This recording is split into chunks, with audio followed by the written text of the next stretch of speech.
다 같이 신앙 고백하시겠습니다. 나는 전능하신 아버지 하나님 천지의 창조주를 믿습니다. 나는 그의 유일하신 아들 우리 주 예수 그리스도를 믿습니다. 그는 성령으로 잉태되어 동정녀 마리아에게서 나시고 본디오 빌라도에게 고난을 받아 십자가에 못 박혀 죽으시고 장사된 지 사흘 만에 죽은 자 가운데서 다시 살아나셨으며 하늘에 오르시어 전능하신 아버지 하나님 우편에 앉아 계시다가 거기로부터 살아있는 자와 죽은 자를 심판하러 오십니다.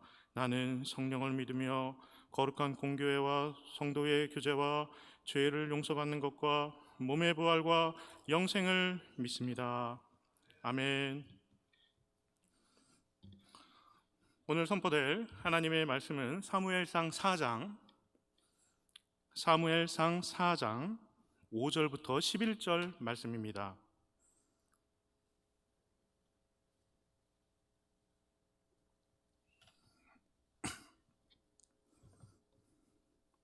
사무엘상 4장 5절부터 11절 말씀을 저와 여러분이 한 절씩 교독하시겠습니다.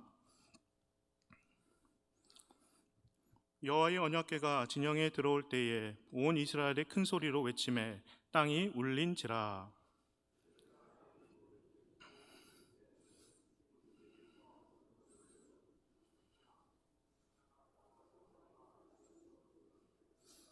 블레셋 사람이 두려워하여 이르되 신이 진영에 이르렀도다 하고 또 이르되 우리에게 화로다. 전날에는 이런 일이 없었도다.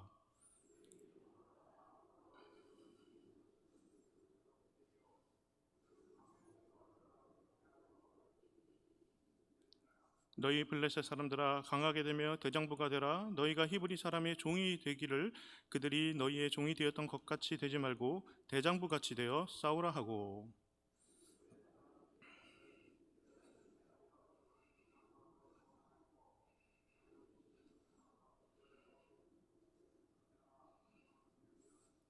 함께요. 하나님의 궤는 빼앗겼고 엘리의 두 아들 홈리와 비느하스는 죽임을 당하였더라. 아멘.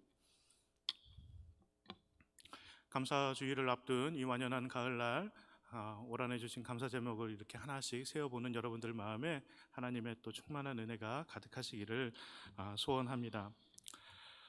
사무엘서에는 수많은 전쟁 장면들이 나옵니다. 오늘 말씀은 사무엘서에서 처음 나타나는 전쟁 장면입니다. 그 전쟁의 상대는 바로 블레셋이었습니다. 그래서 오늘은 이스라엘과 블레셋이란 제목으로 하나님의 말씀을 나누려고 합니다. 사무엘서에서 처음 등장하는 전쟁은 우리의 바램 혹은 예상과는 달리 이스라엘의 연패였습니다. 그리고 하나님의 언약궤마저 빼앗기는 처참한 결과를 우리에게 똑똑히 보여주고 있습니다. 무엇입니까? 바로 우리는 전쟁에 늘 이기고 싶지만 실상은 질 때도 많이 있다는 것을 보여주고 있는 것입니다. 말 그대로 전쟁과 같이 처참한 것이 전쟁입니다. 그리고 때로는 역사의 흐름을 작은 전쟁 하나로, 때로는 큰 전쟁 하나로 역사의 흐름을 바꿀 수 있는 것이 바로 또한 전쟁입니다. 상대적으로 전쟁의 소식이 잦아든 요즘 전쟁은 또 다른 의미로 우리에게 다가옵니다.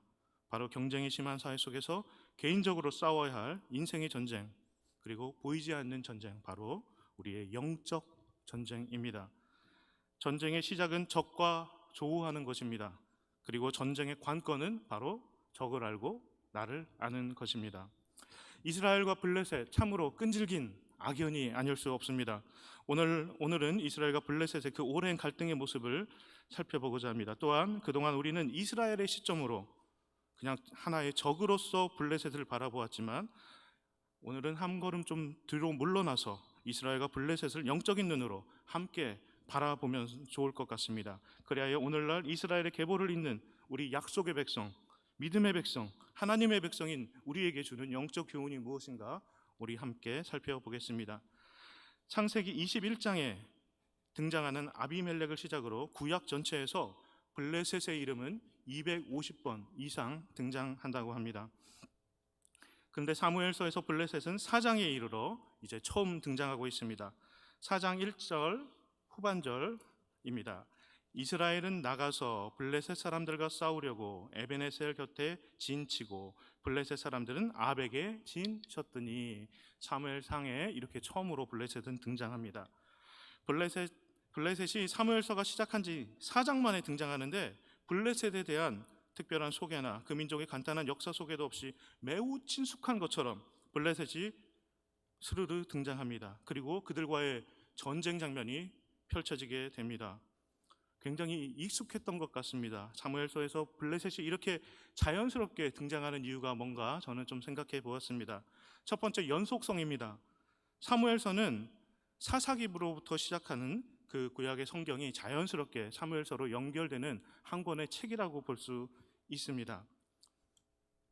히브리 원문 성경은 책 제목과 또 장과 절이 딱히 나눠져 있지 않았습니다. 그래서 사사기에 자주 등장했던 블레셋이 사무엘상에서도 자연스럽게 이렇게 등장하는 것입니다.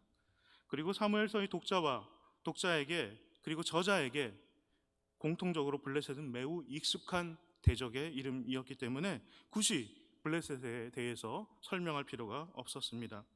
여러분, 블레셋의 영어식 이름이 바로 필리스틴입니다. 우리는 블레셋 하니까 좀 어감이 특별한 어감으로 들리지만 바로 오늘날의 팔레스타인이 바로 블레셋이 같은 이름입니다. 3000년 이상 지금까지 이어지고 있는 그 악연이 얼마나 오래된 것인지 우리는 잘 알아야 합니다. 다음으로 성경은 역사책이 아닙니다. 믿음의 여정을 담은 신앙의 책이기 때문입니다. 성경이 역사책이라면 블레셋은 누구인지, 블레셋의 역사는 무엇인지 아주 섬세하게 설명을 해줄 것입니다. 그러나 우리는 성경이 역사책이 아님을, 과학책이 아님을 꼭 알고 있어야 합니다. 과학적 사고방식을 기반으로 한 책이 아닙니다. 과학적 사고방식으로 성경을 읽고 헤집어서는 안 됩니다. 과학적 사실과 맞지 않다고 해도 성경을 의심하는 것은 어리석은 일입니다. 성경은 우리에게 정보, 즉 인포메이션을 주는 책이 아니라 우리의 포메이션, 바로 우리의 영과 혼과 육과 그리고 심지어 얼크러진 무의식마저 가지런히 정돈해주고 진리로 이끄는 진리와 생명의 책이 바로 우리가 사랑하는 성경책입니다. 다음으로 블레셋이 이렇게 쉽게 편안하게 스르르 등장하는 이유는 우리의 대적이 항상 우리에게 가까이 있다는 의미일 수도 있습니다. 더 나아가 우리의 대적은 특정한 다른 어떤 민족이 아니라, 전쟁의 대상이 아니라 내 삶의 언저리에 늘 머물러 있는 어떤 문제점, 나의 악한 습관일 수도 있다는 것입니다. 내 가족에 끊임없이 우리 가족을 괴롭히는 그런 문제가 바로 블레셋일 수도 있다는 것입니다. 하나님 사람 곁에는 늘 대적이 있습니다. 하나님은 대적을 없게 해주는 분이 아니십니다. 하나님은 늘 우리 곁에 있는 대적을 발견하고 극복하고 이기고 해결하게 해주시는 분이기 때문입니다. 대적이 있고 없는 것은 관건이 아닙니다. 그 대적을 어떻게 민감하게 인식하고 어떻게 그와 싸우며 어떻게 연단받고 어떻게 결국 승리하느냐가 바로 우리의 관건입니다. 이것이 우리 신앙에 더욱 중요한 것입니다. 힘든 일이 있을 때 나를 끝까지 괴롭히는 사람들, 상황들, 여러 굴레들 있을 때 여러분, 이것을 놓고 이것을 없이 해달라고 기도하기보다는 발견하고 대면하고 연단받고 싸우고 이기게 해달라고 하나님께 기도하는 저와 여러분이 되시기를 간절히 소망합니다. 그러므로 우리는 앞으로 사무엘서를 통해서 블레셋을 만날 때마다 저 나쁜 민족들 이렇게 생각하면서 민족에 대한 역사적, 민족적 해석보다는 지금 우리를 위한 하나님의 인도하심의 관점에서 블레셋을 바라볼 수 있어야 할 것입니다. 즉 블레셋이 이스라엘 역사에 지속하여 등장했듯이 오늘날 우리에게 블레셋은 어떤 모습, 어떤 사상, 어떤 생각, 어떤 습관, 어떤 방식으로 우리에게 도전해 오는지 우리는 면밀하게 살펴볼 수 있어야 한다는 것입니다. 그리고 우리 또한 하나님과의 언약의 관계를 붙들고 살아가는 하나님의 백성이기 때문에 블레셋과는 다른 하나님의 백성으로서 우리 자세는 또한 어떻게 해야 되는지 우리는 늘 생각하며 영적 전쟁터 속에서 살아야 한다는 것입니다. 여러분, 블레셋은 누구일까요? 어떤 민족일까요? 이스라엘 민족처럼 블레셋 또한 외부에서 가나안으로 유입된 민족입니다. 그러나 여러 가지 모습으로 이스라엘과 대조되는 모습이 많은 민족입니다. 그런 면에서 늘 이스라엘과 블레셋은 부딪힐 수밖에 없었습니다. 그 악연이 3200년 전부터 지금까지 계속되고 있는 것입니다. 블레셋이 필리스틴, 즉 팔레스타인이라고 제가 말씀드렸습니다. 팔레스타인은 지금도 요단강 동쪽으로 예루살렘을 둘러싼 지역을 기반으로 한, 그리고 유엔에서 나라의 대우를 받고 올림픽에도 팔레스틴이라는 이름으로 참가하고 있습니다. 그들은 지금도 예루살렘이 자기들의 수도라고 생각하고 있습니다. 그리고 성경에 우리가 잘 아는 베들레헴, 헤브론, 여리고 등 이렇게 익숙한 지명들이 이스라엘 땅이 아니라 현재는 팔레스타인 땅입니다. 그리고 이스라엘 남서쪽 해안가에는 가자 지구라는 곳이 있는데 팔레스타인인들이 거주하는 지역입니다. 잊을만 하면 무슨 로켓포가 왔다 갔다 하고 미사일이 왔다 갔다 하는 그런 전쟁의 소식이 늘 우리에게 전해지는 아주 민감한 지역입니다. 서로 그 땅의 주인이라고 우기지만 엄연히 말하면 이스라엘과 블레셋 둘 다 아닙니다. 둘 다 본토 민족이 아닌 것입니다. 이스라엘과 블레셋은 가나안 토착민이 아니라 외부에서 들어와 정복 전쟁을 거쳐 정착한 민족입니다. 그런 공통점이 있지만 다른 점이 더 많습니다. 우리는 하나님의 역사라는 관점으로 두 민족을 비교해 보면 좋겠습니다. 왜냐하면 그들의 차이를 아는 것이 오늘날 이 시대를 살아가는 우리들의 신앙적인 자세를 잡아주기 때문입니다. 우리 또한 약속의 백성이기 때문에 하나님의 뜻을 따르고 하나님과 동행하는 약속의 백성으로서의 정체성을 분명하게 해야 합니다. 우선 블레셋은 우리가 생각하는 것처럼 악당들이 아닙니다. 한 민족일 뿐입니다. 인간의 역사 가운데 늘 있어왔던 여러 민족, 국가의 하나였음을 우리는 우선 인정해야 합니다. 성경에서 항상 잊을만 하면 등장해서 이스라엘 백성을 괴롭히기 때문에 우리는 블레셋을 영화에나 나오는 못되고 악한 집단으로 생각하지만 현상적으로는 한 나라였습니다. 한 민족이었습니다. 오늘날 여러분 동북아 정세를 한번 보시기 바랍니다. 남과 북, 중국과 일본, 미국, 러시아가 각 나라의 국익을 위해서 갈등도 하고 협상도 하고 동맹을 맺으면서 관계를 맺어나가고 있지 않습니까? 어느 한 민족의 관점으로 볼 때 다른 나라는 적 아니면 동맹이 될 수 있지만 또 다른 나라의 관점으로 보면 그 평가가 달라질 수 있다는 것입니다. 그래서 우리는 블레셋을 바라볼 때 막연한 악당으로 바라볼 것이 아니라 우선 하나님이 이루시는 언약의 관점에서 바라볼 수 있어야 한다는 것입니다. 가나안 동쪽에서 온 유목민족, 즉 이스라엘과 달리 블레셋은 가나안 서쪽에서 온 사람들이었습니다. 여러분, 가나안 땅 서쪽에는 무엇이 있습니까? 지중해가 있습니다. 바다가 있습니다. 반대로 가나안 땅 동쪽에는 광야, 사막이 있지요. 너무나 다른 환경입니다. 블레셋은 원래 해양 민족이었습니다. 이스라엘 서쪽은 지중해가 있고 그 너머에는 그리스들의 섬들이 있는데 블레셋은 바로 그쪽 그리스에서 온 사람들로서 발전된 청동기 문명과 그리스 철학이 대표하는 지성이 있었고 또 도시국가 연맹으로서 발전된 모습을 가지고 있는 나라였습니다. 사사기에서 이제 우리 사무엘상 앞에 있는 사사기에서 삼손이 나오지 않습니까? 삼손이 다곤 신전을 이렇게 무너뜨리는데요.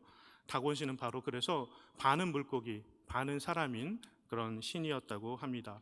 위쪽이 사람이었는지 아래쪽이 사람이었는지 잘 모르겠지만 아무튼 블레셋 사람들은 바다의 민족, 또 해상의 무역 민족이었다고 합니다. 그 당시 최신 문물에 가장 가까이 닿아 있는 민족이었다는 것입니다. 무엇입니까? 돈을 벌 줄 알았고 인간적으로 이득이 되는 것에 굉장히 밝은 사람들이 바로 블레셋인들이었습니다. 그리스로부터 들여온 청동기 문명은 그들이 전쟁에 능한 민족이 되게 해주었고 블레셋은 한때는 애굽까지 침략할 계획이 있었습니다. 그렇다면 블레셋에 대한 이러한 정보를 바탕으로 영적인 관점에서 블레셋과 이스라엘을 조금 더 비교해 보겠습니다. 먼저 블레셋은 인간의 경험과 인간의 지혜와 이런 지리적 정보를 통해서 지중해의 섬에서 인간적으로 더 좋은 가나안 땅을 찾아온 사람이었던 반면 이스라엘은 하나님의 말씀과 하나님의 약속을 바탕으로 풍족한 오히려 갈대아 우르 땅에서 본토 친척 아버지 집을 버리고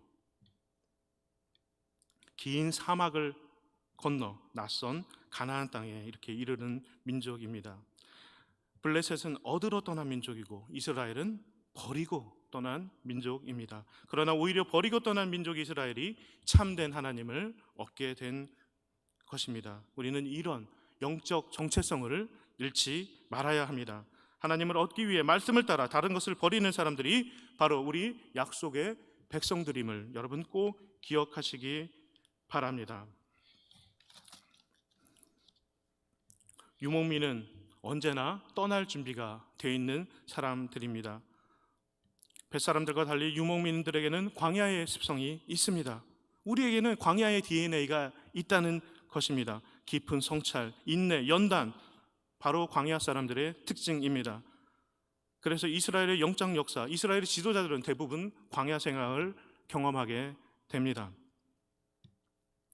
우리는 광야를 지나는 사람들, 광야의 경험을 소중히 여기는 사람들임을 꼭 기억하셔야 할 것입니다. 빠르고 쉽게 가는 길이 아니라 머무르고 묵상하고 성찰하고 그리고 또다시 떠나는 이 광야의 사람들, 그것이 바로 우리의 영적 DNA입니다. 광야를 통해 뼛속까지 연단되도록 자신을 하나님께 완전히 맡기는 사람들이 바로 광야의 사람들입니다. 조금 힘들고 외롭고 때로는 막막하고 절망스럽더라도 하나님이 함께 하심을 믿으며 견뎌내는 사람들이 바로 우리 광야의 사람들입니다. 블레셋은 그리스의 영향을 받아 우상숭배를 했지만 이스라엘은 보이지 않는 유일하신 하나님을 섬겼습니다. 그런데 블레셋의 우상숭배는 독특한 특징이 있습니다. 바로 정복한 그 가나안 사람들을 추방시키지 않고 그 대신 블레셋 사람들이 오히려 가나안 사람들의 문화를 도입하고 배우고 그들의 전통을 따르는 것입니다. 블레셋의 전통을, 블레셋의 종교를 피지배 민족에 강요한 것이 아니라 오히려 다른 민족의 종교를 마구마구 받아들이면서 그 안에 침투하면서 지배를 했다는 것이 블레셋의 중요한 특징입니다. 그래서 오늘의 본문을 보면은 여호와의 궤를 보고 블레셋 사람들이 굉장히 놀라고 긴장하는 모습을 우리는 볼 수 있지 않습니까? 그리고 나중에는 그렇게 뺏은 언약궤마저 부수지도 못하고 여리저리 가져다가 결국은 이스라엘에게 돌려주고 맙니다. 이것이 바로 블레셋과 이스라엘의 가장 큰 대척점인 것입니다. 이번 코로나를 통해서 우리는 많은 아픔을 겪었지만 영적으로 깨달은 바도 있습니다. 신천지와 몇몇 교회들의 모습을 통해서 하나님을 믿는 교회처럼 보이지만 그 중심에는 블레셋처럼 세상의 가치관과 세상의 방식을 빨아들여서 교회의 본질적인 모습을 잃은 모습을 우리는 많이 보았습니다. 어쩌면 밖에서 목 놓아 외치면서 교회를 비판하는 그런 사람들보다 교회 안에서 블레셋의 가치관으로 스며들어서 오히려 우리의 신앙을 물들이는 그런 부류들이 우리에게 더 위험하고 큰 대적이 아닐까 생각해 보았습니다.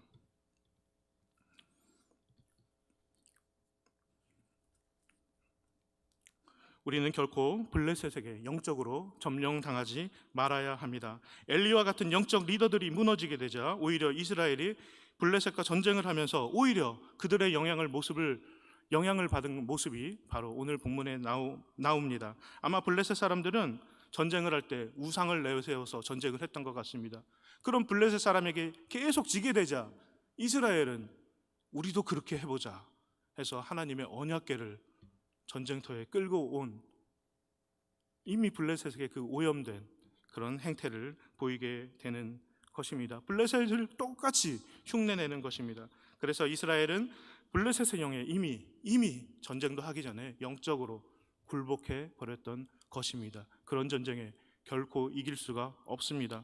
블레셋인들은 처음에는 놀라고 겁을 먹지만 결국 이스라엘은 참혹하게 패배하고 언약궤마저 빼앗기고 대제사장의 두 아들도 처참하게 죽게 됩니다. 여러분, 언약궤에 능력이 없었던 것입니까? 아닙니다. 전쟁은 하나님께 속해 있으며 하나님은 만군의 하나님이십니다. 그러나 이스라엘이 언약궤를 실로에서 전쟁터로 가지고 나간 그 순간 그들에게 언약궤는 이미 우상이 되어 버렸습니다. 여러분, 하나님을 우상으로서 믿고 섬기면 안 됩니다. 언약궤는 하나님의 임재의 상징이지 하나님 자체일 수는 없기 때문입니다. 그러나 이스라엘은 하나의 우상으로서 이 순간만큼은 하나의 우상으로서 하나님을 섬겼습니다. 이것은 하나님이 너무나 싫어하시는 것입니다.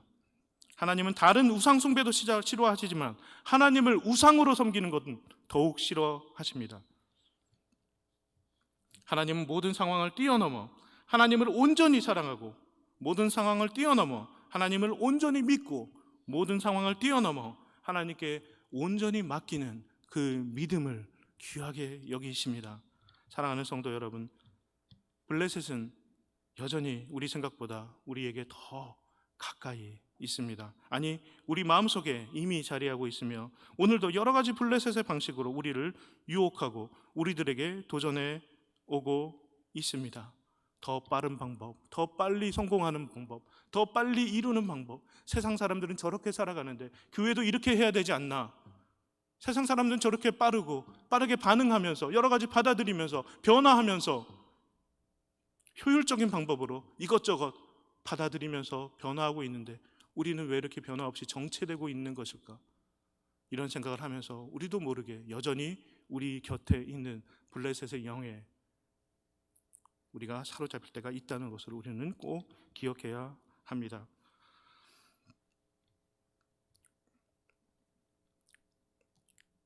블레셋과 이스라엘에 지금도 계속되고 있는 그 오래된 역사처럼 하나님 나라가 임하기까지 그 블레셋의 영은 계속 우리 곁에 머물 것입니다. 하나님 나라가 완전히 임하기 전까지 그 영적 싸움은 계속될 것입니다. 그러기 위해 가장 중요한 것은 우리를 알고 또 적을 분명히 아는 것입니다. 특히 오늘날과 같은 혼합주의 시대에는 더 그렇습니다. 우리는 하나님의 백성, 약속의 백성, 그리고 그리스도인이라는 것을 분명히 기억하고 지키고 그 본질을 지켜나가야 블레셋을 분별할 수 있고 우리의 정체성을 지켜나갈 수 있는 것입니다. 여러분, 그리스도인으로서 어떻게 살아갈지는 여러분들이 이미 잘 알고 계십니다. 중요한 것은 본문에서 이스라엘 백성들처럼 블레셋의 방식을 취하지 않는 그런 치열한 삶의 자세, 신앙의 자세입니다. 우리는 요즘 매일 기도카드를 손에 들고 입시를 준비하는 우리 아이들을 위해 기도합니다. 하지만 단순한 학업적, 직업적 진로 이전에 인생의 진로, 영적인 진로를 잘 이끌어갈 수 있도록 블레셋의 영에 그들이 오염되고 넘어지지 않도록 하나님의 백성, 약속의 백성, 참된 그리스도인으로서 진정한 성공의 인생을 살 수 있도록 그들을 위해 또한 기도해야 할 것입니다. 우리는 블레셋의 영을 잘 분별해야 합니다. 분명한 영적 기준은 없으면 분별할 수 없습니다. 여기저기 흔들리고 블레셋처럼 이것저것 다 받아들이다가 결국 교회의 본질이 흐려지고 결국 신앙을 떠나게 될 수밖에 없습니다. 블레셋과 다른 약속의 백성으로서의 우리의 아이덴티티, 광야의 백성으로의 우리의 신앙의 자세, 믿음의 백성으로서의 우리의 영적 정체성을 분명히 하는 것이 바로 오늘날 우리들 곁에 여전히 있는 블레셋을 발견하고 도전하고 이기고 연단받고 최후 승리를 하는 길임을 여러분 꼭 기억하시기를 간절히 축복합니다.